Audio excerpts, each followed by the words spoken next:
It feels like everywhere you look these days, screens are just taking over. I mean, seriously, at work, at home, even when we're just trying to relax. It's hard to escape, yeah. Yeah, it's like this constant digital world is completely surrounding us. And I think a lot of people, and I know I've been thinking about it a lot lately, are starting to wonder, What's it doing to us? exactly, like what's it doing to us? What's it doing to our kids? What's it doing to our brains? So today, we're going to try to get to the bottom of this whole digital technology thing. We've got a bunch of interesting research to dig through. Absolutely. But we're to keep it straightforward. Yeah. No information overload here. Yeah. Just the most important takeaways for you. We're looking at some really interesting stuff. We've got a scientific review from PMC. Yep. We've got a narrative review. It's super comprehensive from the New Zealand Journal of Physiotherapy.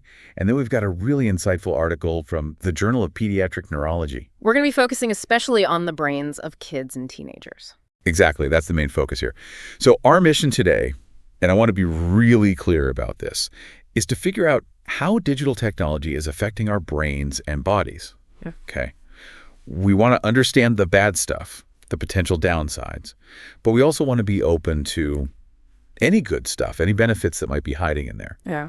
And, most importantly, we really want to talk about how kids are uniquely vulnerable Absolutely. in this digital world that we've created. Yeah, because they're the ones growing up immersed in it. Exactly. Yeah.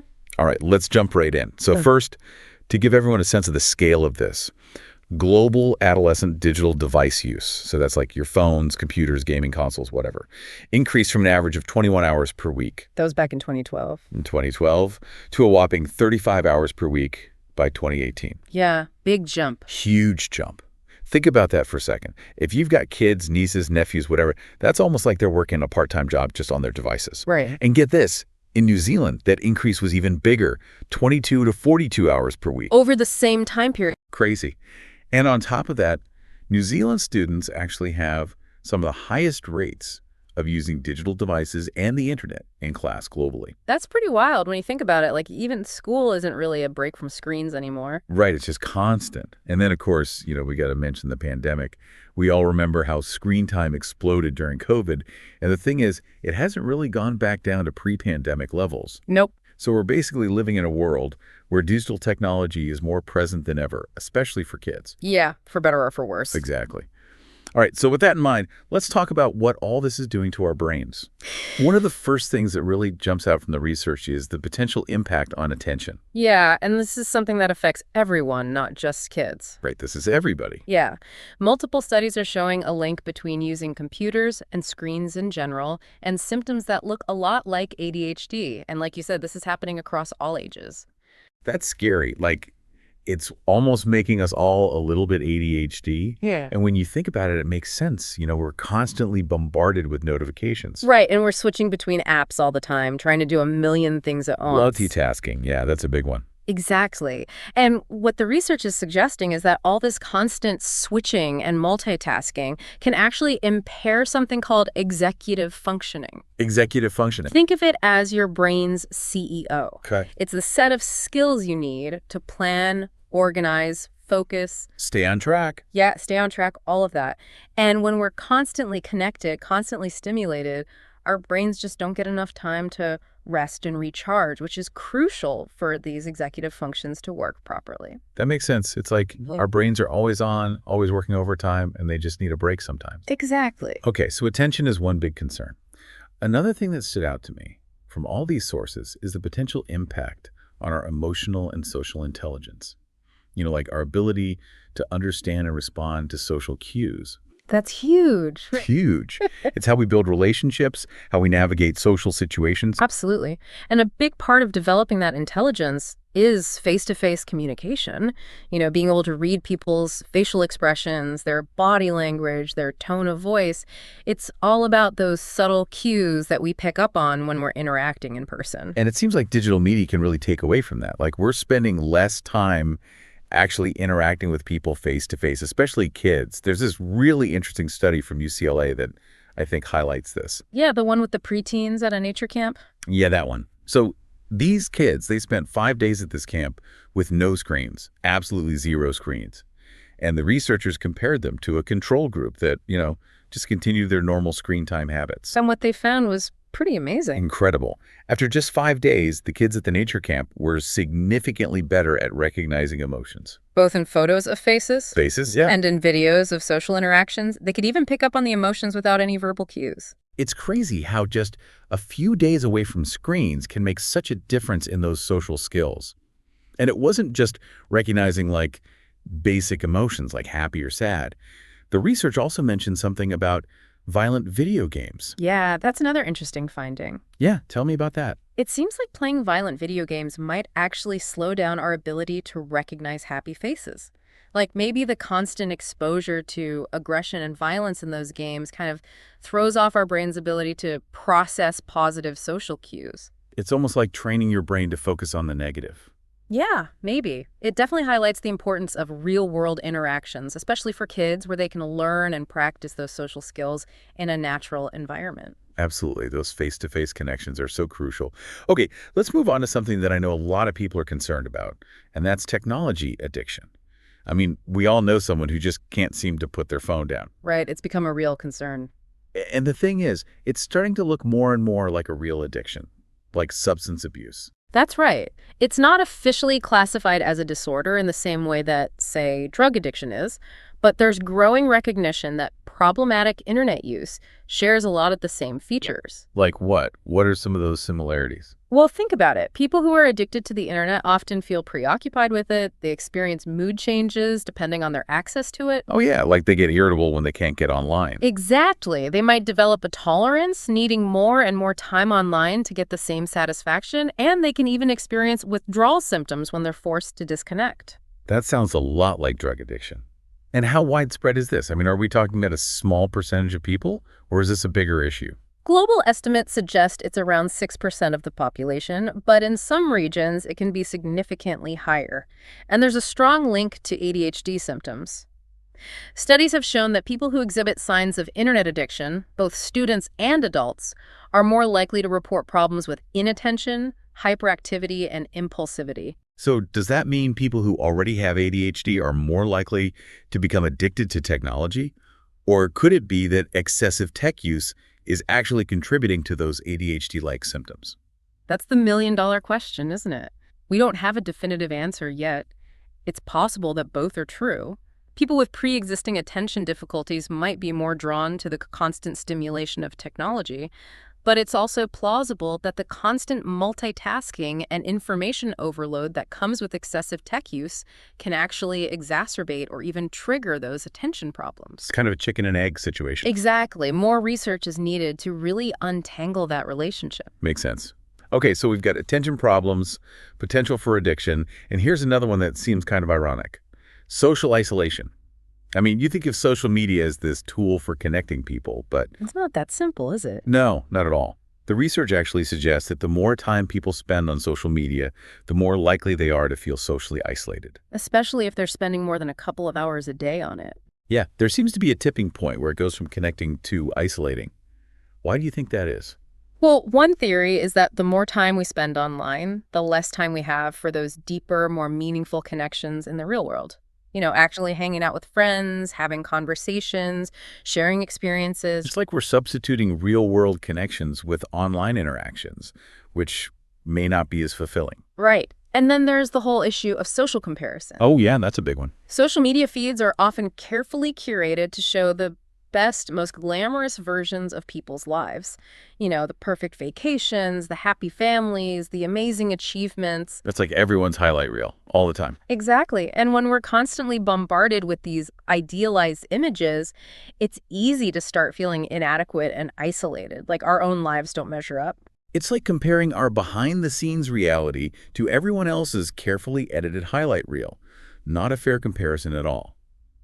All right, so far we've been talking a lot about the potential impacts on how our brains function. But what about the actual development of the brain, especially in kids? That's a crucial question because a child's brain is still growing and changing so rapidly. Right, those early years are so important. Exactly. And the research suggests that increased screen time during those early years could have some negative consequences. For example, studies have shown that toddlers who spend more than an hour a day on touchscreens tend to have poorer language development and weaker executive functioning skills. So it's not just about how they're using the technology, it's also about how much time they're spending on it. Exactly. And it's not just toddlers. Studies involving older children, like 8 to 12-year-olds, have found that more screen time, coupled with less time reading, is linked to weaker connections in the brain areas that are important for things like recognizing words, processing language, and controlling our thoughts and actions. Wow, so it's actually affecting the physical structure of their brains. That's what the research is suggesting. It's like the more time they spend on screens, the less developed those crucial brain pathways become.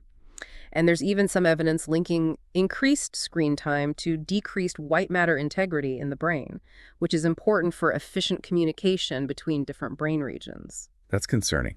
It really makes you think about the trade-offs we're making when we allow kids to spend hours and hours in front of screens. And it's not just about brain development, is it? Sleep is also incredibly important for a healthy brain, and technology seems to be messing with that too. Definitely. The evidence is pretty clear that exposure to screens can disrupt our sleep, and this is true for all age groups, from infants to adults.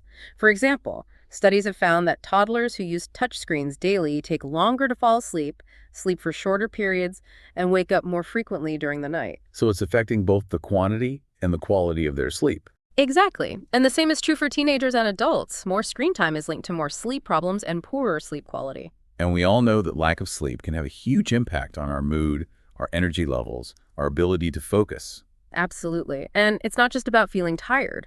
Poor sleep has been linked to actual changes in the brain's structure and function, such as reduced connectivity between different brain regions and decreased gray matter volume. It also increases the risk of cognitive decline and conditions like Alzheimer's disease as we age. That's scary stuff. So what is it about screens that messes with our sleep? One major factor is the blue light emitted by LED screens. This blue light can interfere with our body's natural circadian rhythm, which is basically our internal clock that regulates our sleep-wake cycle. So it's like our bodies are getting mixed signals about when it's time to sleep and when it's time to wake up. Exactly. The blue light suppresses the production of melatonin, which is the hormone that helps us fall asleep. So even if we're tired, we might have trouble actually drifting off because our bodies aren't producing enough melatonin. That makes a lot of sense. Okay, so we've talked about a lot of potential downsides of digital technology, but the research also highlights some possible benefits. It's true, it's not all doom and gloom.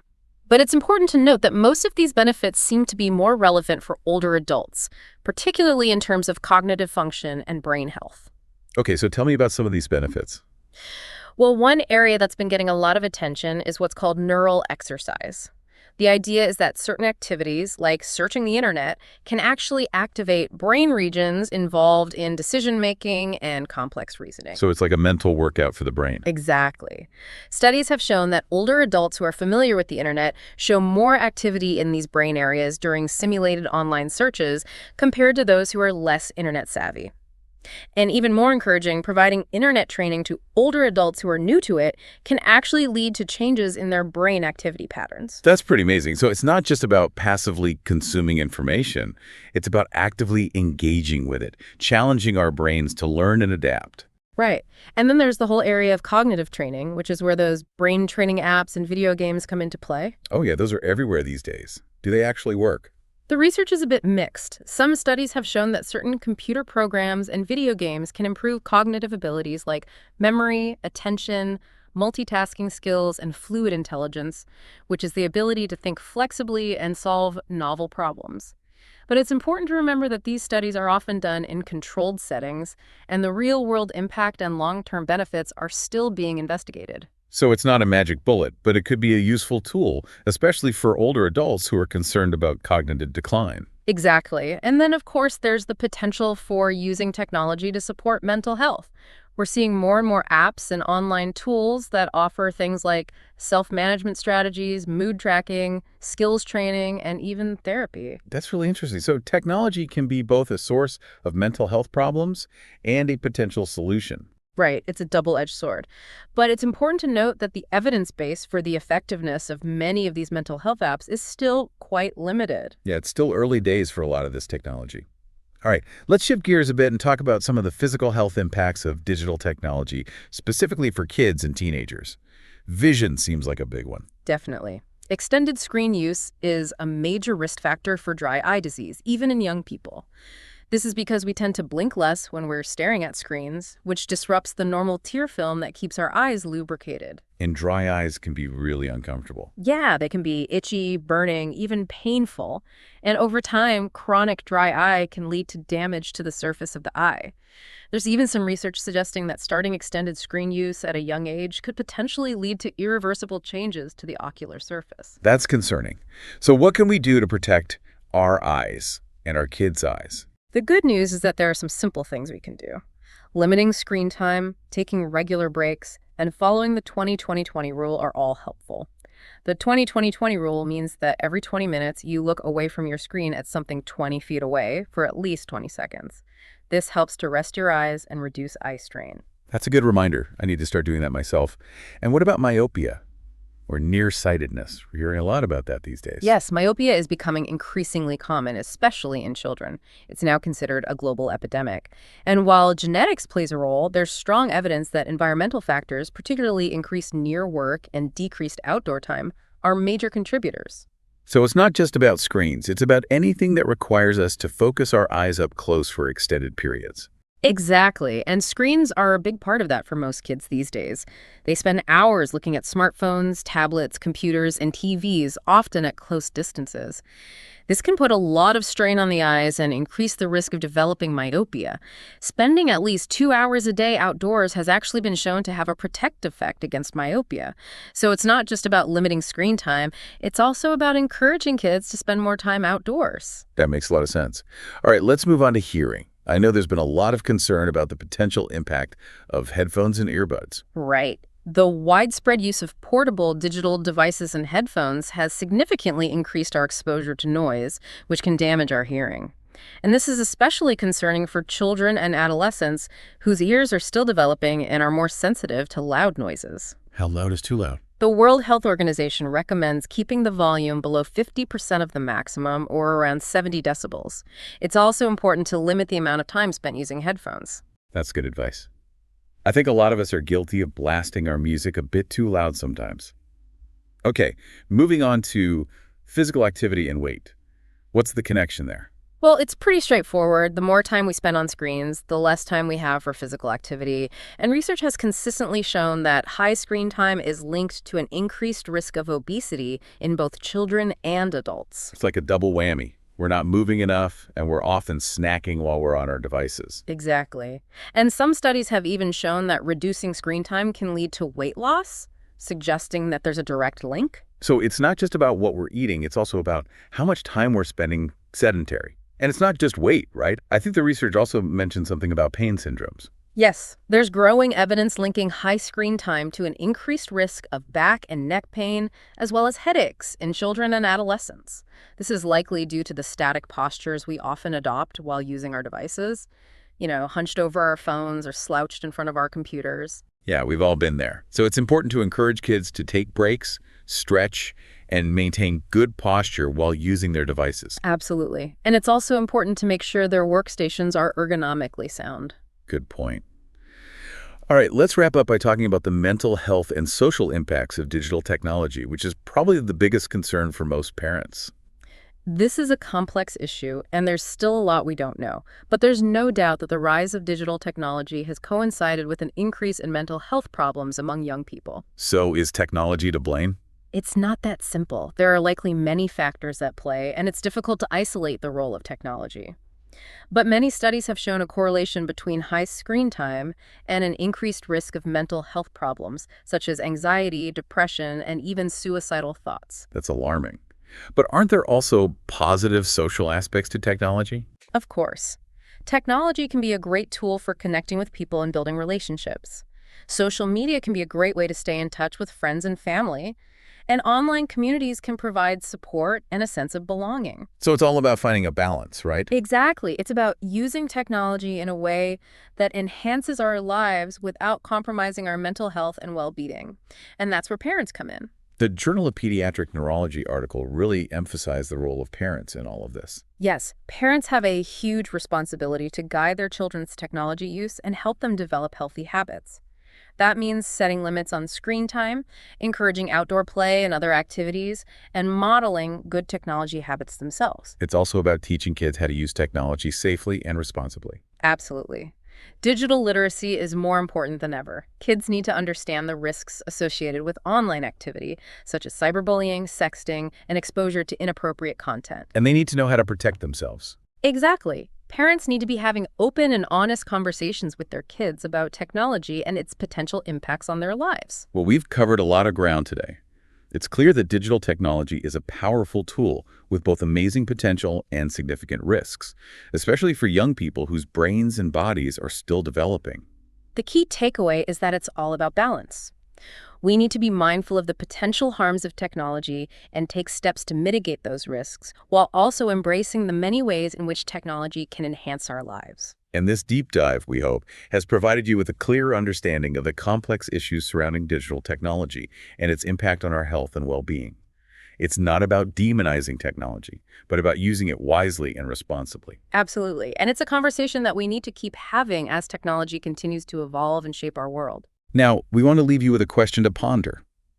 Considering the rapid pace of technological advancement, what further impacts on the developing brain and on society as a whole do you anticipate in the years to come?